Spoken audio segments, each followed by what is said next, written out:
What job would you never accept regardless of the salary? A friend of mine is an executive admin for three C-level executives. At first, I envied her salary of around 90K after bonuses. But then, I saw how her life was completely consumed by her job. Imagine the scene from Devil Wears Prada, where Miranda demands her canceled flight be changed during a hurricane, or when she insists on getting the newest unpublished book, or lists tasks like, find me that document I had in my hand the other day, multiplied that by 3, with at least one being a high-maintenance executive who couldn't operate a coffee maker if you showed him how, add another who makes billion-dollar decisions daily but can't handle basic tasks like ordering socks online. One Saturday night, while we were out, she got a call asking if a certain email had been sent yet. That's when I realized there wasn't enough money to make me do that job, and even if there were, I wouldn't last a week. I did a similar role, though less demanding, and it was tough. My boss was a micromanager, making my 40-hour work week miserable. My role was more focused on office admin tasks, not personal assistance. The other assistants and I were there to make our bosses' lives easier, but it often felt like babysitting. I recall a meeting where an assistant brought in drinks and snacks. Afterward, the table was littered with cans and wrappers, and the men couldn't even be bothered to clean up. There was a trash can in the room, but they left the mess behind. Getting laid off was a blessing. People thought I was being dramatic when I said I'd rather avoid that kind of work. A quick search for "I hate being an executive assistant" reveals the burnout and challenges faced in those roles. Being famous. Any job that involves being famous. For a brief period, I was internet famous on another site. I didn't seek it out. It just happened because I enjoyed posting. But then I noticed people talking about me as if they knew me personally. They had opinions about me, even though I knew nothing about them. It was unsettling in ways I can't fully describe. My family even followed me to other platforms where I used the same name, not this one, thankfully, making me even more uncomfortable. I don't understand why anyone would want to be famous. It's entirely unnerving to me, and I'm not okay with it. Sex work. A close friend of mine has appeared in over 200 adult films, and they describe it as just a regular job. The challenging part is dealing with the industry's politics and bureaucracy. On set, everything is professional, and performers only do what's specified in their contracts. They don't oppose doing escort work, as there's a vetting process for clients to ensure safety. However, they avoid it due to concerns about inconsistent STD testing and potential career risks. Casino dealer. Casino dealer. Due to the unpleasant nature of some patrons, after 20 years of playing, I've never seen anyone wash their hands properly in restrooms. Many just walk out and then handle casino chips, which the dealer then touches. Worse are the inconsiderate people who smoke at the table, letting the smoke blow directly into the dealer's face. No amount of money would make me consider this job. I did work as a dealer for a few years and enjoyed it, but the chips and some people were gross. I washed and sanitized my hands frequently. Where I live, there's no smoking in casinos, so that wasn't an issue. It was also government-run, so it was secure, with good pay and stable hours. Due to repetitive movement, we got a 20-minute break every hour. The worst part was dealing with inappropriate comments from some men who thought their jokes were funny.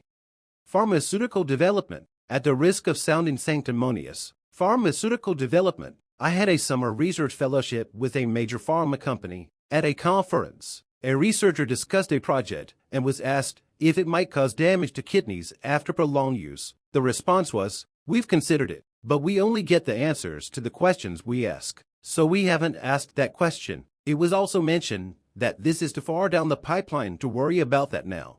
This disturbed me deeply. While pharmaceuticals do much good, like the rapid development of VID vaccines, I couldn't work on creating medications that might cause additional issues for patients, regardless of the salary.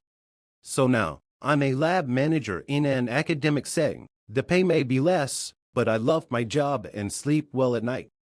Underwater welder. Underwater welding. Some underwater creatures can grow larger than expected based on their environment. For instance, encountering a fish as large as a Saint Bernard is unsettling.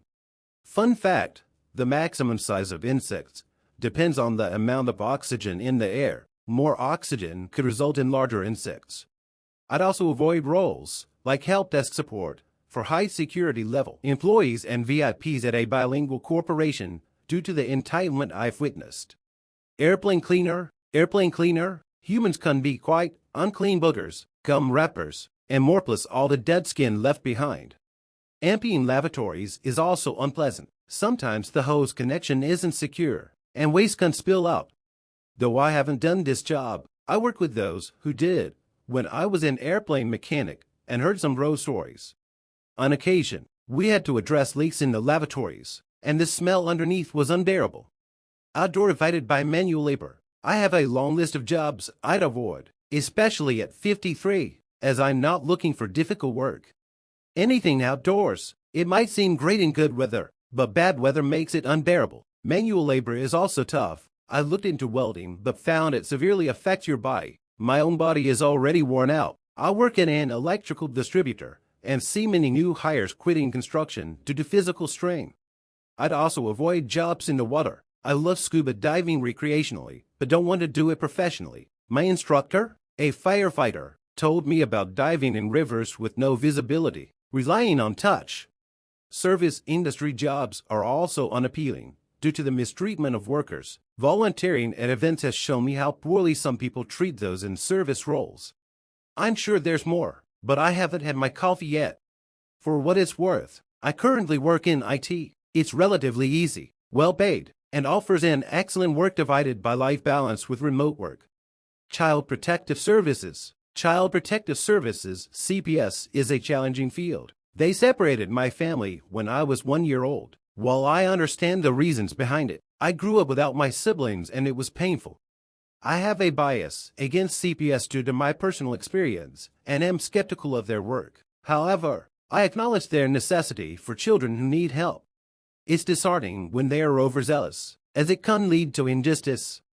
Fiber splicing and installation. Currently seeking work in fiber splicing and installation. Job offers start at $35K a year without experience, up to $60K with experience. These jobs require 50% to 100% travel to remote locations with no physical assistance. They plan to send inexperienced workers who need 3 to 5 years of hands-on experience to be competent to places requiring overnight stays. You'll be a contractor using your own vehicle and equipment. They offer mileage and boarding reimbursement, but I'm unsure about insurance and supplies. You rarely be home. For $35,000 a year. I have 25 years of experience, including teaching certifications. In comparison, for large multi-month contracts, we offer $2,000 a week. Thank you for staying with me throughout the video. Dear viewer or listener, please like this video and share your impressions in the comments. Take care and good luck.